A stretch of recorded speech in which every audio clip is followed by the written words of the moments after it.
ఈరోజు చిన్నపిల్లని అడిగినా నీటికి పల్లం ఎట్లా తెలుసో అట్లాగే రైతులకు ఎవరేం చేసిండ్రు నిజం యావత్ తెలంగాణకు చిన్నపిల్లల నుంచి మొదలు పెడితే పండు ముసలి వాళ్ళ దాకా అందరికీ తెలుసు. తెలంగాణలో రైతు రాజ్యం ఎవరు తీసుకొచ్చారో, తెలంగాణను ధాన్యం ఉత్పత్తిలో భారతదేశంలోనే పంజాబ్ను హర్యానాను తలదన్ని నెంబర్ 1 ఎవరు చేసినరో తెలంగాణ ప్రజలకు తెలుసు.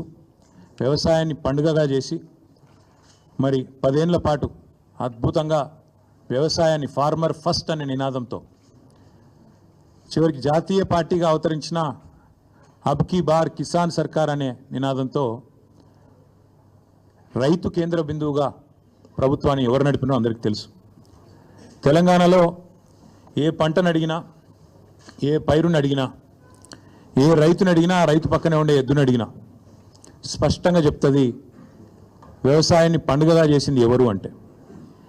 కాకపోతే జగమెరిగిన సత్యాన్ని అర్థం చేసుకోలేని వాడిని చవట అంటారు, నిజం తెలిసినా కూడా ఒప్పుకోనని రేవంత్ రెడ్డి అంటారు.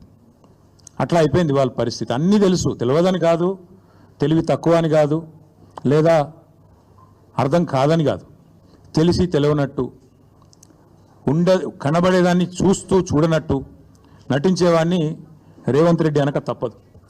నిజానికి చెప్పాలంటే ఇందులో చర్చించుకోవడానికి కానీ, ఛాలెంజ్లు విసురుకోవడానికి కానీ పెద్దగా ఏం లేదు. కానీ ముఖ్యమంత్రి గారు ముచ్చట పడుతున్నారు. నిన్న రంకెలు వేసినారు. రొటీన్గా ఆయన పాపం సభ పెట్టినాడు అంటే 4 బూతులు, 5 ఛాలెంజ్లు, 6 తొడలుగొట్టే డైలాగులు, 2 గుడ్డలు ఊడదీస్తా అని 2 మళ్ళీ భాషణాలు, వాగ్భూషణాలు. ఈ టైప్లో శరామామూలుగా గత 18 నెలలుగా టైంపాస్ కార్యక్రమం ఏదైతే నడుస్తుందో ముఖ్యమంత్రి ముచ్చటపడుతుండు. కాబట్టి ఇప్పుడైనా, ఎప్పుడైనా, ఎక్కడైనా మేము రెడీ చర్చకు. నేను ముఖ్యమంత్రి గారు పేరు తీసుకొని మరీ పిలిచిండు. కేసీఆర్ వస్తాడా, కేటీఆర్ వస్తాడా, రాండ్రి అన్నాడు. నీకు కేసీఆర్ అంత లేదు కానీ మేము చాలు నీకు, వస్తాం, మీరు ఎక్కడ పెడతారో పెట్టండి, వస్తాం. కాకపోతే మేమంటే ఎప్పటికప్పుడు రెడీగా ఉంటాం. ఎందుకంటే ఇలా 10 ఏళ్ళు మునిగి తేలిన వాళ్ళం కాబట్టి మేము ఎప్పుడు రెడీ. కాకపోతే మీకు కొద్దిగా ప్రిపరేషన్ టైం కావాలి, మాకు తెలుసు. ఎందుకంటే మీ మంత్రులు గతంలో కూడా మేము శాసనసభలో మీరు ప్రతిపక్షంలో ఉన్నప్పుడు కూడా చర్చ పెడతామంటే మేము ప్రిపేర్ అయ్యి రాలేదండి అంటారు. ముఖ్యమంత్రి గారు అయితే ఆయనకు తెలుసు, మీకు పాపం బూతులు తిట్టడమేమో ఈజీ, చాలా ఈజీ కదా. బూతులు మాట్లాడడము, డైలాగులు కొట్టడం, గుడ్డలు ఉడదీస్తా అనడము, గుడ్డలు ఉడదీస్తేనే ఇందిరమ్మ గొప్పతనం తెలుస్తుంది అనడము, ఇవన్నీ చాలా ఈజీ. కానీ ముఖ్యమంత్రి గారికి నేను ఎందుకు 72 గంటలు టైం అంటున్నా అంటే, మళ్ళీ మీరు అక్కడికి చర్చకు వచ్చి బేసిన్లు బెండకాయలు అని చెప్పి ఆయనతో ఉన్న పరువు తీసుకుంటే తెలంగాణ ముఖ్యమంత్రి పరువు పోతుంది. ఇప్పటికే మీరు ఎంత సిగ్గుమాలిన వ్యక్తో ఇప్పటికే అందరికి అర్థమైపోయింది. ఎవడన్నా అడుగుతాడండి ముఖ్యమంత్రి, దేవాదుల గోదావరి బేసిన్లు ఉన్నదా అని అడిగే పరిస్థితి ముఖ్యమంత్రిది. బేసిన్ తెలియదు, బెండకాయ తెలియదు. దాంతోపాటు ఇంకా దరిద్రం ఏంటంటే నల్లమల పులి అని చెప్పుకుంటాడు. నల్లమల తెలంగాణలోనే ఉంది కదా అని అడుగుతాడు మీటింగ్లో. అంటే ఇంత నికృష్టమైన వ్యక్తి కాబట్టే కొద్దిగా ప్రిపేర్ అయ్యేందుకు టైం, వారికి 72 గంటల సమయం ఇస్తా ఉన్నాం. లేదు ముఖ్యమంత్రి గారు కనుక ముచ్చటపడి, లేలే మా సొంత ఊరికే రండి కొండారెడ్డిపల్లి కంటే అక్కడికైనా వస్తాం, లేదు మా సొంత నియోజకవర్గం కొడంగల్లో పెడతా నేను అంటే నీ ఇష్టం, అక్కడైనా పెట్టు, లేదు మా నాయకుడు కేసీఆర్ గారి సొంత ఊరు చింతమడకకు వస్తావా, అక్కడ రెడీగా ఉంటాం, లేదు మా నాయకుడు కేసీఆర్ గారి నియోజకవర్గం గజ్వేలు, అక్కడికి వస్తావా, నీ ఇష్టం, ఊరు నీ ఇష్టం, ప్లేస్ నీ ఇష్టం, సమయం డేటు అన్నీ నీ ఇష్టం, నేను రెడీ, మా పార్టీ తరపున నీ సవాల్ను స్వీకరిస్తూ ఉన్నాం.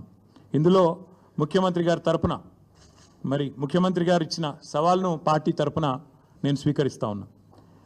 వాస్తవాలు చెప్పాలి అంటే దశాబ్దాలుగా దగాబడ్డ తెలంగాణను కేసీఆర్ గారి నాయకత్వంలో ముఖ్యంగా వ్యవసాయము, సాగునీటి రంగంలో ఎట్లాంటి విప్లవం సృష్టించినామో ప్రజలందరికీ ఇప్పటికే వారి అవగాహనలో ఉంది, వారి అవగతంలో ఉంది, వారి అనుభవంలో ఉంది.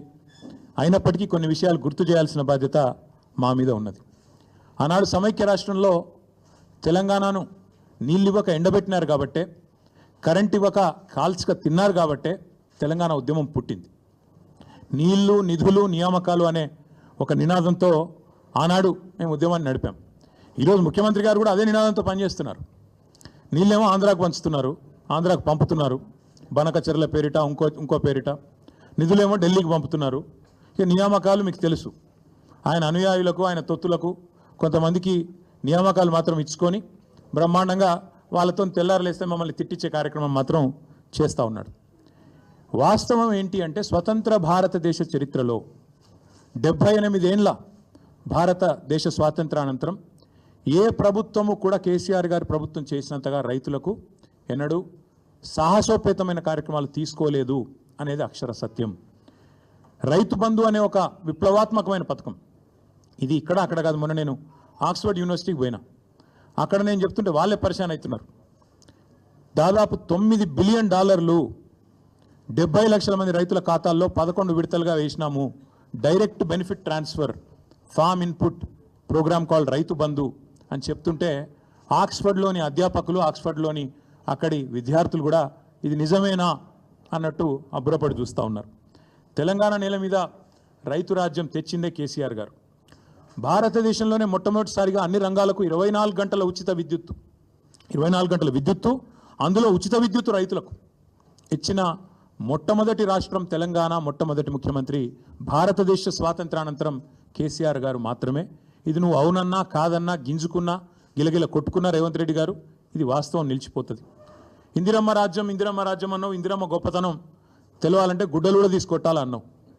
ఇందిరమ్మ గొప్పతనం ఏంది, ఇందిరమ్మ రాజ్యం గొప్పతనం ఏంది నీది అంటే కాలిపోయిన మోటార్లు, పేలిపోయిన ట్రాన్స్ఫార్మర్లు, ఎరువుల కోసం విత్తనాల కోసం లైన్లలో మళ్ళా చెప్పులు.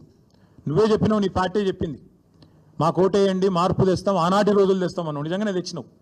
ఇవాళ ఎరువుల కోసం విత్తనాల కోసం ఇవాళ రాష్ట్ర వ్యాప్తంగా నీ చేతగాని ప్రభుత్వం, నీ అసమర్థ ప్రభుత్వం రైతులను కాల్చుక తింటున్న మాట వాస్తవం కాదా?